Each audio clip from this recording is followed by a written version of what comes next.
Alrighty, this lecture is on messages. This is the third lecture in the Marcom series. And we'll be looking today at some of the fundamental concepts of what goes into making a message, and also how exactly to craft a message, or what considerations to take into account when we're putting messages together. One thing I want to clarify at this point, and that is, a message is not the same thing as a slogan or a jingle or an actual advertising copy. Okay, this is not copywriting actually yet. It's thinking out the ideas that underlie the copywriting that we'll see later. Okay, so first things first. First you have to think out the positioning that we did the last time. Then you just begin to think out various messaging. Actually, the messages and the positioning are fairly related. Messages should actually enhance the positioning of the product. Okay, the idea is that every document in Marcom is, in a sense, a rhetorical document. And the idea of rhetoric is that your communication has a purpose. It has to achieve something. It's not just for sharing information per se, but it's actually for achieving some goal. Okay, now what are the goals or the objectives of Marcom documents? Well, it could be to create an image or an impression. It could be to persuade someone of a particular technology, or a particular, let's say, approach to solving a problem, and your approach is the right one, supposedly. And it also could be to motivate people to actually buy the product, or maybe to download software, or maybe to just visit a website. There are different motivations that we can look at. The idea of the motivation is that you want the person to do something. Okay, you want the potential buyer to actually do something, and as I said, there could be lots of different types of motivation objectives along the way to the actual purchase of something. Okay, creating an image or impression is one of the main types of message objectives. That way, the idea is that we want a message, we want some kind of underlying idea that we want to convey to the potential buyer that creates an image in that buyer's mind. The image is extremely important because people buy things based on their emotions, as we'll see. They buy things based on their impressions of something more than anything else. Even though, even in high-tech, rational reasons can be given for why you purchased that, and you can look at all the fine points of the technology. Ultimately, people buy things because they have a feeling that this is what's going to do it. This is what's going to put me over the top, or provide me more of something that I really want. Okay? In fact, we'll look at this again later, but one of the main ideas behind selling in general is that people buy from two main motivations. We can just kind of classify them in two groups: greed and fear.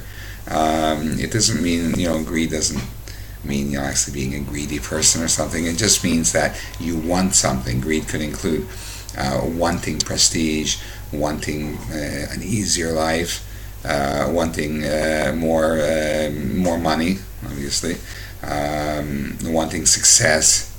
Anything that person feels that this is like something they really, really have to have because of that. Okay, and the other side is fear. First of all, fear of losing all those things that I just mentioned. Fear of being without, this type of thing, or being attacked by, let's say, viruses on the internet, or it could be losing your position in a company, whatever it is. And that's the other main motivation, the broad class of motivation that people use, or I should call them motivational emotions. Okay, but an image just generally wants to promote the position, right? The positioning of the product. You want an image that will enhance that image, that position. You also want to have what they call a brand image. A brand image is basically the image that people associate with your brand. It doesn't matter what it is, whether your brand might be your company. The image that they associate with it is generally something they can rely on, your reliability for whatever it is you're promoting, the main idea. You might be someone that they rely on to give them the most advanced technology, or maybe you give the best customer service and you're always there for people, so that's the one they can rely on. As we'll see, branding is a lot about what they call brand promise, which is the image you want to associate with your organization or company that people rely on. Okay, they trust, and like I said, they could trust it for a wide variety of different things. But some of those things might include your technology or the advanced technology, or maybe your customer service, or the way you approach your clients and the way you treat them. Here's an example we're looking at here of a car. And of course, the image, you could see the nice slogan, "A wolf in wolf's clothing." Okay, the underlying message is, which is what we're doing now. The underlying message is that we're talking about a very strong image, a car that's really cool, that's somewhat dangerous in some sense. It's because it can be very, very fast. And it's aggressive in some way. I mean, a wolf, right, in wolf's clothing. In other words, it's really cool looking and dangerous looking too.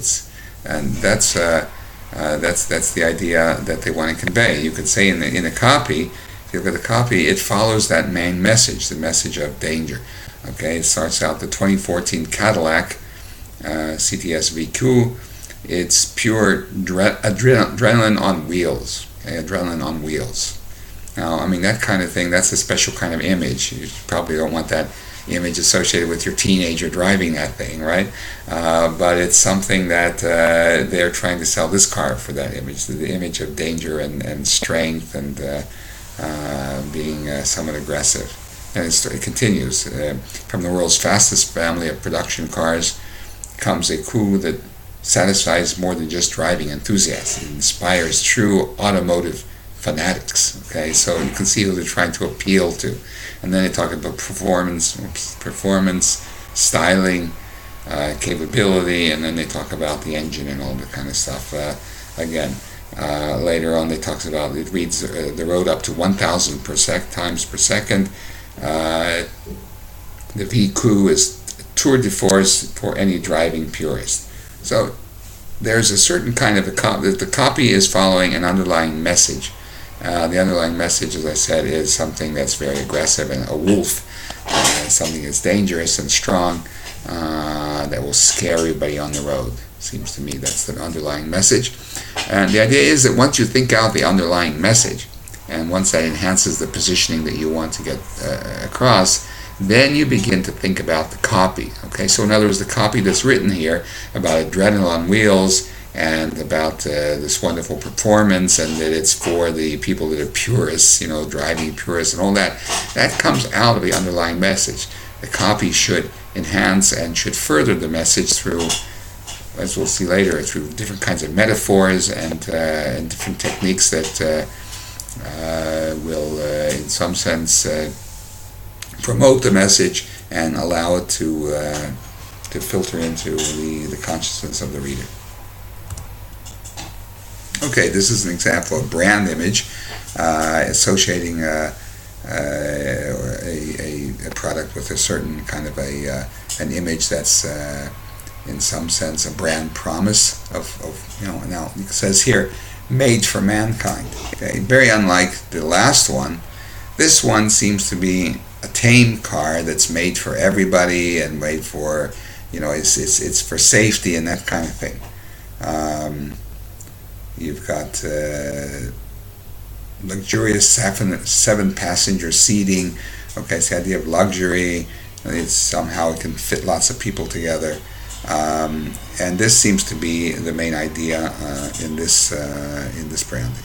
Okay? You can just see the underlying message is very different than the last one, and that's what I want to get across. That once you formulate the main message that you want to get across, then you begin to think of the copy that will go along with that message and somehow promote it.